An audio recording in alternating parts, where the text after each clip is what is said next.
श्री अख्तरुल ईमान जी, 2 minute. अध्यक्ष महोदय, मैं कटौती प्रस्ताव के पक्ष में बोलने के लिए खड़ा हुआ हूं।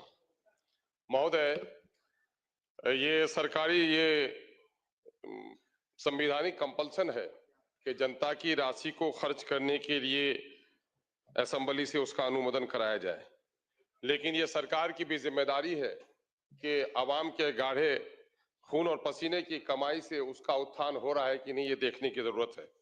मौजूदा वक्त में जो इस वक्त खासकर रेवेन्यू डिपार्टमेंट के जरिए से जो वसूली की जा रही है कर्मचारियों के जरिए से और सर्किल ऑफिस के जरिए से, मैं समझता हूं कि बिहार में इससे पहले इतना बड़ा शोषण कभी नहीं हुआ है।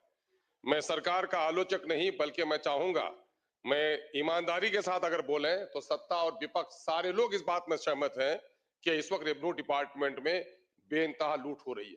मैं सरकार नए इरादों के साथ आई है, मैं आलोचना नहीं कर रहा हूं, इस पर काबू पाने की जरूरत है। जनता बहुत बेहाल है। मैं इस वक्त सीमांचल से आता हूं। सीमांचल में सबसे घनी नदियां हैं। 100 किलोमीटर के दरमियान में जो हिमालय के गोद में बहने वाले 300 किलोमीटर 400 किलोमीटर की बारिश और नदियों का पानी 10 से 15 किलोमीटर समाहित हो जाता है। कटाव बहुत अत्यधिक है। मैं जल संसाधन मंत्री का आभारी हूं कि उन्होंने पिछले दिनों में तवज्जो दी है।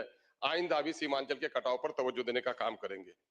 महोदय, इस वक्त फ्लाईओवर्स बन रहे हैं, सरकार तरक्की कर रही है, लेकिन मैं कहूंगा कि अभी भी सीमांचल में 20, 25, 30, 40 किलोमीटर की दूरी पर पुलों का निर्माण नहीं हुआ है। उस पर तवज्जो देनी चाहिए। महोदय, मैं चूंकि ये सरकार कानून के राज की बात करती है, मैं माननीय मुख्यमंत्री हैं और सदन है, मैं गुजारिश करना चाहूंगा कि लोकतंत्र में जनप्रतिनिधियों का मान और सम्मान अपनी जगह पर है, लेकिन पिछले विगत कई वर्षों से अफसरशाही का जो एक चलन बढ़ा है महोदय, उससे सिर्फ ये नहीं कि आपके जनप्रतिनिधि अपमानित हो रहे हैं, बल्कि जनता का शोषण दोहन भी हो रहा है और जनता का काम सही तौर पर नहीं हो पा रहा है। कृपया बैठ जाएं, आपका समय समाप्त हुआ। महोदय, एक बात मैं और कहूंगा। माननीय सदस्य महोदय, श्री संदीप सौरभ जी, थोड़ी सी प्लीज बैठ जाइए। बिजली समय मंत्री समाप्त सर, हुआ। एक सर थोड़ा, समय तय है। बिजली मंत्री यहाँ पर है सर। समय तय बिजली है। की हालत बड़ी खराब है सर। हमारे उस बोलिए, क्षेत्र का कमत। प्लीज बैठिए। हो गया आपका। अध्यक्ष महोदय, कटौती प्रस्ताव पर बोलने से पहले 1 मिनट बोलना है। एक बात कहना चाहेंगे। कल सदन में सरकार की तरफ से कहा गया कि मुख्य चुनाव आयुक्त ज्ञानेश कुमार की निष्पक्षता और कुशलता के चलते, उनके बेहतर चुनाव संचालन के चलते अंतर्राष्ट्रीय स्तर पर चुनाव की जो कमेटी है, चुनाव से संबंधित कमेटी, उसका चेयरपर्सन बनाया गया।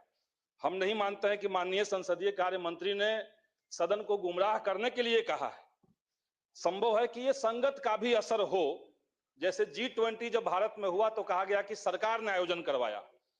हम कहेंगे महोदय कि ये सिंपल एक प्रैक्टिस है, एक रोटेशन के तहत 2026 में भारत को मिलना था। ठीक वैसे ही जैसे आगे चल करके 2033 में वो किसी और देश को मिलना है, ट्यूनीशिया को मिलना है, वो अभी से तय है। तो सदन को गुमराह न किया जाए। दूसरी बात हम कहेंगे महोदय कि कल हमने जब कहा था तो माननीय मंत्री जी ने कहा कि ऑनगोइंग स्कीम के ऊपर ये नहीं होता है, पहले से कोई स्कीम होता है तो नहीं होता है। आचार संहिता का वो पैसा बांटने वाला सिस्टम खत्म नहीं होता है, लेकिन तमिलनाडु, आंध्र प्रदेश और तेलंगाना में पहले के स्कीम को रोके गए हैं महोदय। तो सदन को गुमराह न किया जाए, ये हम